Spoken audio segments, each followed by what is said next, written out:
Wah, siapa yang nggak kenal dengan Pak Sukri di SMK Asia Palembang? Ini Pak Sukri. Siap Yus.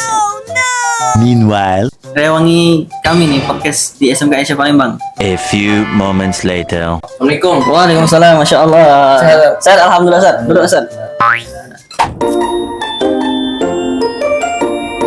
Halo sahabat Farus semuanya. Hari ini kita kedatangan tamu yang luar biasa spesialnya bersama Kak Muhammad Hafiz.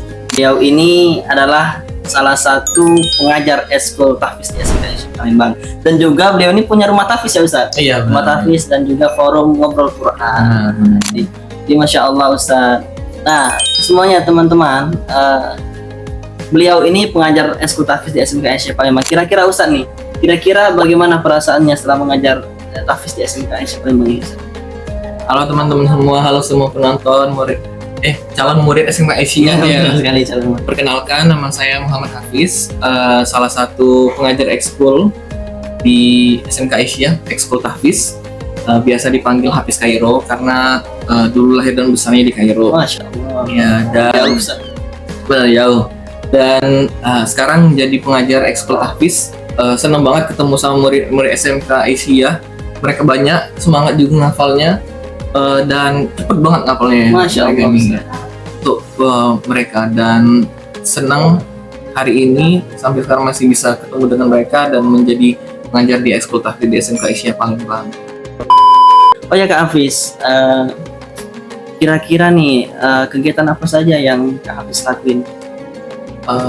Iya, sekarang memang kegiatannya cukup banyak yang bervariasi juga. Jadi selain jadi pelatih ekskul tahfiz di SMK Asia Palembang, sekarang juga aktif lagi sedang bangun usaha sendiri. Kemudian ada platform tentang memahami Al-Quran untuk Gen Z juga. Memahami Al-Quran untuk Gen Z Ustaz ya. Terus ada yang namanya ngobrol Quran. Kemudian lagi ngelola rumah tahfiz.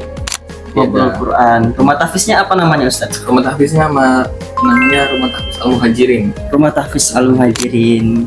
Jadi emang sehari-hari kegiatannya berputar di situ. Selain itu emang ada organisasi juga, untuk sifatnya lebih ke arah organisasi kepemudaan. Jadi memang lebih banyak fokusnya ke anak muda, kemudian ke Itu di mana Ustaz lokasinya Ustaz? yang mana? Lokasi rumah tahfiznya? Rumah tahfiznya ada di komplek perumahan Pemda di Masjid Jami Al-Muhajirin Masya di KM7. Berarti dekat sini Ustaz ya? Iya, nggak jauh dari sini. Masya Allah. Berarti boleh dong kami mampir ke sana Ustaz? Ih, deket banget dengan SMK ini. Boleh nanti kita atur aja kapan Ya, mau main-main sana. Masya Allah siap. Nanti saya bersama anak-anak ke sana Ustaz, biar Boleh. anak-anak bisa melihat nih rumah tahfiznya Ustaz dan juga bisa termotivasi untuk Iya, di rumah tahfiz itu kebanyakan anak-anaknya SD, SMP, kebanyakan SD sih. SD tapi masih mau masuk SMP, jadi usia-usia belasan mereka sekarang. Masya Allah. Dibandingkan SMK kan udah lebih dewasa lagi. Jadi sudah kecil-kecil sudah punya semangat menghafal Quran Iya, Ustaz ya, benar. Masya Allah. Iya. Terus Ustaz, kalau yang tadi Ustaz founder ngobrol Quran itu di mana saja Ustaz? Apanya? Lokasinya? Lokasinya. Jadi kalau untuk ngobrol Quran sendiri itu sebenarnya lebih banyak fokusnya ke online, tapi udah berapa kali dari tahun kemarin kami mengadakan kegiatannya secara offline. Itu diadakan di Palembang sih. Palembang. Memang fokusnya itu lebih ke arah kegiatan permasalahan-permasalahan Gen Z kayak anxiety, kecemasan, burnout dan lain sebagainya yang dialami mental health. Tapi pendekatannya lewat Al-Quran itu sendiri. Karena jurusan saya juga kebetulan jurusan ilmu Quran dan tafsir. Jadi platform ngobrol Quran ini jadi salah satu menyalurkan ilmu yang sudah dipelajari sebenarnya. Insya Allah. Jadi ngobrol Quran itu Ustaz ya lebih kepada kesehatan mental Ustaz, kembali pendekatan Al-Quran. Benar. Jadi luar biasa sekali sahabat semuanya, dengan Al-Quran itu menjadi obat Ustaz ya, syifa sekali Ustaz. Insya Allah. Nanti di bulan puasa nih kan ada anak-anak itu biasanya ada istilah mokel Ustaz atau bayam ya. Iya, mokel. Pernah Ustaz bayam atau mokel dulu pas masih kecil? Ini nanti ketahuan nanti kalau pernah mokel itu. Gak pernah sih, gak pernah mokel. Bayang kayak gitu. Dulu sempat ingat waktu masih kecil itu baru puasa itu mulai TK sebenarnya. Saking baru mulai belajar puasa itu kira nggak boleh nelan air liur sendiri. Nggak boleh nelan air liur sendiri. Oh, Masya Allah, sakitnya Jadi Ustaz ya. saking takutnya tuh akhirnya ini ngeludah terus sampai akhirnya kering sendiri. Jadi ingat banget waktu baru mau buka puasa langsung lemes badan semuanya. Karena tadi Mira nggak boleh minum kan. Ah, Sampai minum air liur sendiri aja nggak berani, ini meludah-ludah terus kayak gitu. saat sampai buka Bener itu sampai Masya Allah. selesai sekolah pulang itu tidur ya, nanti tidur lemes banget badan. Akhirnya pada buka puasa ngomong cerita sama ibu kan kayak gini, oh nggak apa-apa katanya itu, nggak apa-apa itu untuk nela air liur sendiri itu karena nggak batalin puasa. Kirain kan semua yang makan dan minum batalkan puasa gitu. Sebenarnya itu kejadian waktu kecil. Kalau misalnya bagian mokel bayam itu karena kayaknya dulu besarnya di Mesir di Kairo kan, jadi Masya kebiasaan itu Allah. udah terbentuk dan lingkungan juga mendukung untuk puasa untuk anak-anak kecil juga. Jadi Ustaz, kira-kira gimana nih kiat-kiatnya untuk anak-anak SMK nih khususnya? Iya. Kiat-kiat agar tidak mokel Ustaz. Bagaimana nih? Kebiasaan itu namanya. Jadi emang apa ya, bayem atau mokel yang sering kita lihat ya, nggak tahu teman-teman yang lagi nonton ada juga nggak kebiasaan yang biasa mokel kayak gitu. Karena memang kalau yang dilatih sebenarnya kalau di bulan Ramadan itu kan dilatih imannya itu. Imannya itu berarti kita tuh percaya ada Allah yang lihat ya gitu. Kalau misalnya itu tidak dibangun dari diri sendiri ya pastinya dari sekolah juga punya sistem pengawasan dan orang tua keluarga juga pasti punya itu kayak gitu. Teman-teman yang hobi mokel itu jangan lagi di mokel-mokel lagi tahun ini udah besar kan. Jangan lagi ya Ustaz ya. Iya udah besar itu besar. Kalau misalnya mau dibandingin dengan yang masa-masa awal Islam itu umuran kalian tuh udah jadi panglima perang, ikut perang. Ini masih kegiatan kita justru masih mokel bayam lah. Mereka justru lebih keras lagi hidupannya gitu. Jadi apa bahasanya, stop mokel sekarang itu kayak gitu ya. Oh iya Ustaz. Oh iya Ustaz, ada cerita nih Ustaz. Saya kan pada saat puasa nih apa namanya di rumah ya Ustaz ya. Nah itu minum. Minum. Nah penghuni rumah nih istri ini bilang katanya, puasa nih. Nah itu dan setelah tahu itu Ustaz, jadi saya kira-kira sudah setelah itu saya taruh nih minum tadi. Kira-kira itu batal tak Ustaz? Kalau untuk yang minum yang batal itu kalau minum dengan sengaja. Oh minum dengan sengaja. Dengan sengaja ya. Sekarang kan banyak banget meme-meme di Instagram, di TikTok itu yang pura-pura itu kepleset. Tiba-tiba itu minum, ya, minum masuk satu gelas es campur, es buah, es melon. atau misalnya istilahnya sering banget itu sekarang, boleh nggak kumur-kumur sama es buah? Udah kacau gitu. Sekalian kumur-kumur menggunakan ini pizza, bukan kumur-kumur ya Ustaz. Makan tapi Bukan kumur-kumur lagi kayak gitu. makan itu. Ya kalau misalnya minum kayak kasus Ustaz tadi, lupa itu nggak apa-apa, itu rezeki Pak. Rezeki Ustaz. Tapi ya, jangan Masya pura-pura Allah. lupa gitu. Nanti misalnya tiba-tiba murid-murid SMK diketahuan sama gurunya lagi mokel, pura-pura langsung lupa ingatan gitu. Nanti jadi lupa beneran Ustaz ya. Iya, hanya kayak gitu. Karena yang menilai kan ya pasti Allahnya tahu kayak gitu. Iya. Karena ibadah puasa itu kan cuman antara kita sama Allah yang tahu. Iya benar.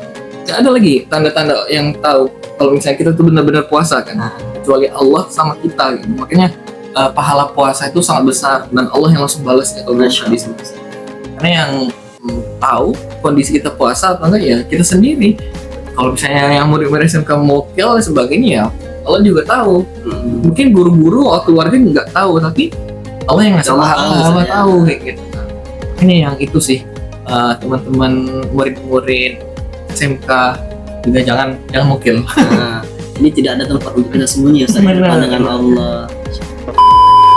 Oh ya Kak Hafiz, apa sih kiat-kiat sukses dalam mempersiapkan diri di bulan Ramadan, terkhusus untuk siswa-siswi SMK nih, baik dari ibadahnya, kemudian dari tutur katanya, supaya mereka nih menjadi semangat dalam beribadah, semangat berpuasa dan hal-hal yang positif ini.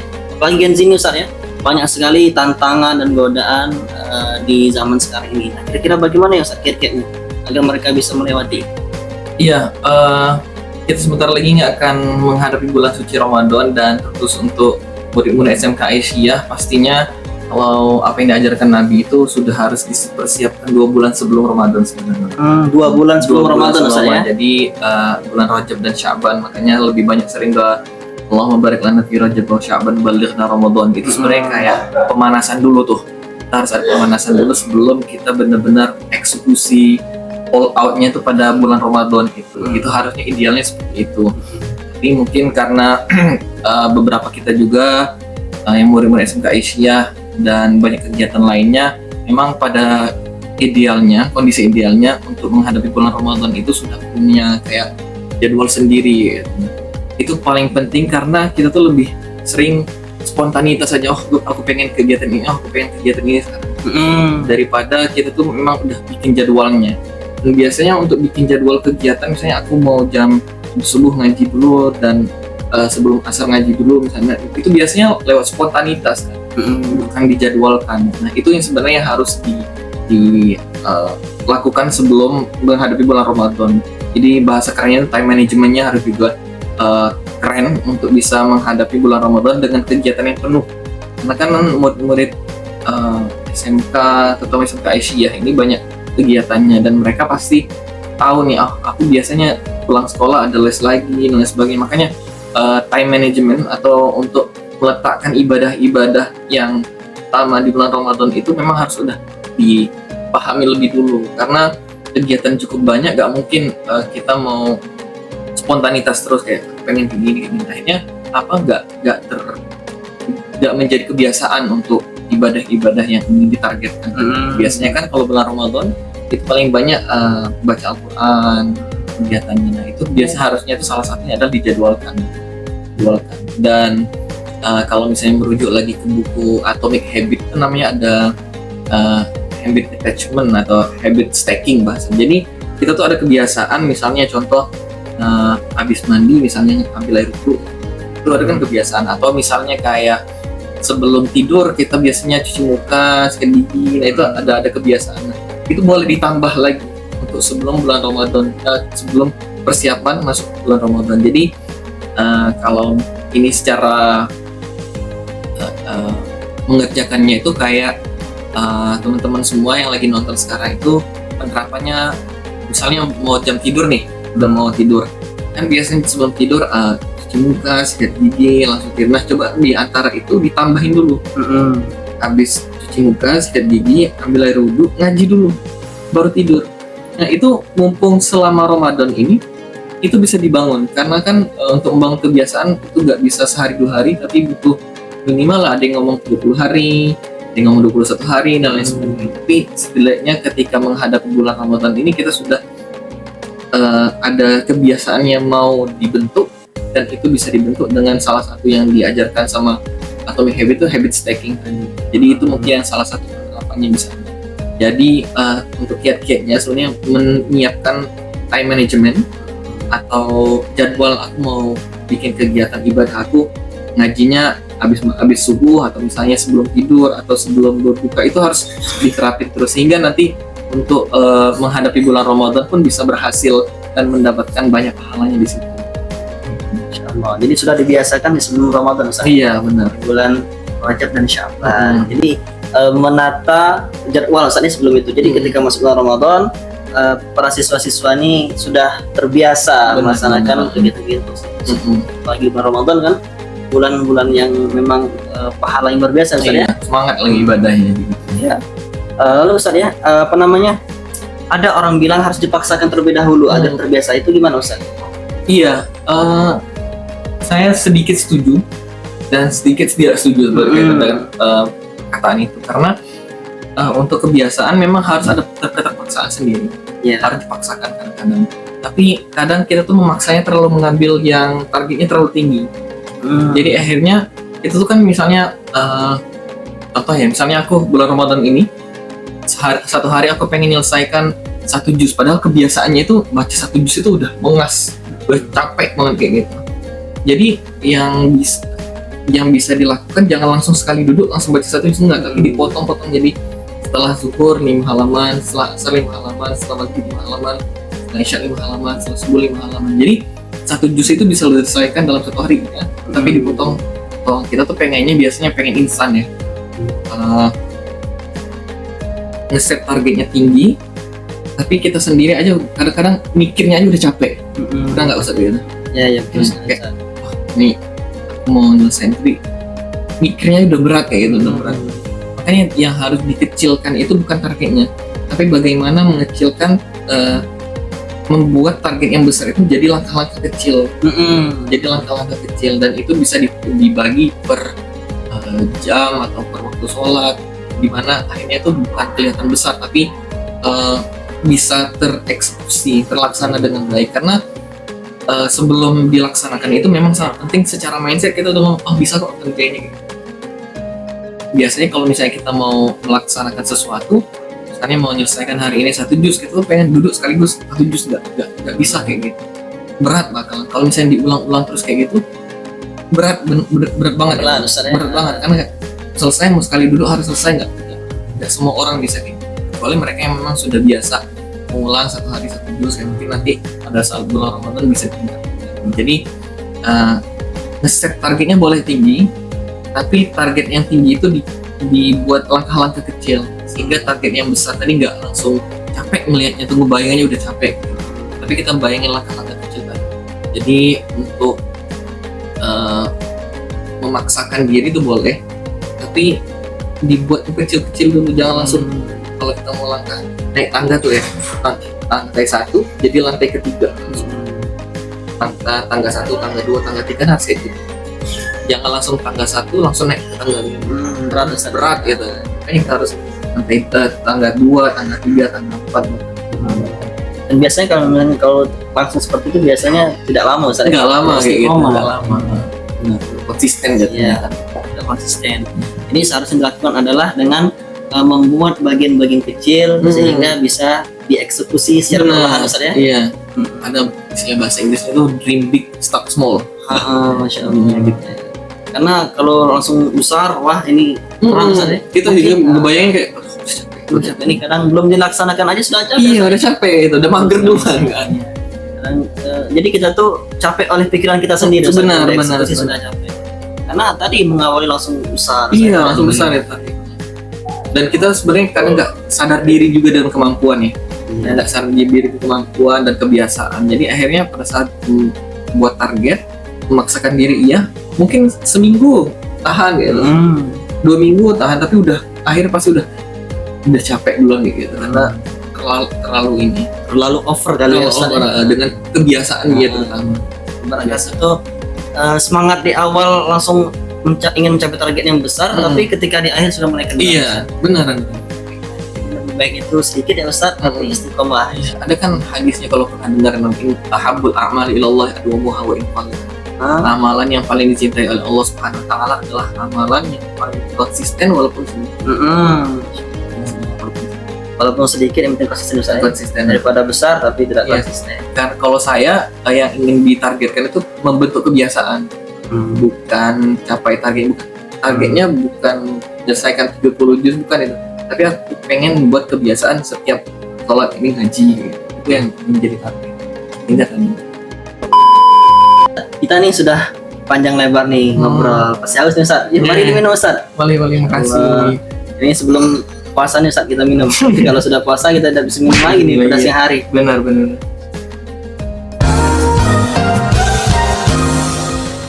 Oh ya adik-adik yang sekarang duduk di kelas 9 SMP maupun MTS yang masih bingung nih mencari SMA atau SMK, mari bergabung di SMK Aisyah Palembang. Buruan daftar di sini menjadi bagian dari keluarga besar SMK Aisyah Palembang. Ayo Ustaz Hafiz diajak adik-adik. Ayo teman-teman, adik-adik semuanya kelas 9, nih kelas 9 SMP, 9 MTS semua gabung dengan mendaftarkan diri di SMK Aisyah. Ada di sini ya linknya. Nanti ada di sini linknya. Nanti pastinya akan banyak jurusan juga di kegiatan SMK Aisyah ini ya Ustaz ya. Dan kegiatan ekskulnya banyak banget juga banyak Ustaz. Dan teman-teman yang pengen mendalami dan ikut kegiatan ekskul tahfiz di SMK Aisyah, nantinya siap-siap ketemu sama Kak Hafiz ya. Kami tunggu kedatangannya di SMK Aisyah Palembang. Ya, datang di sini. Terima kasih banyak atas waktunya telah hadir di podcast kali ini. Sekali lagi mengucapkan ribuan terima kasih, dan insya Allah semoga Allah membalas kebaikan Ustaz dan semoga Allah memberikan kebaikan dan keberkahan untuk Ustaz dan keluarga ya Ustaz. Amin. Demikian kami ucapkan terima kasih kepada semuanya. Demikian Nasrullah Fasulqarib Umasyi Mukminin. Jumpa lagi dengan podcast selanjutnya. Assalamualaikum warahmatullahi wabarakatuh.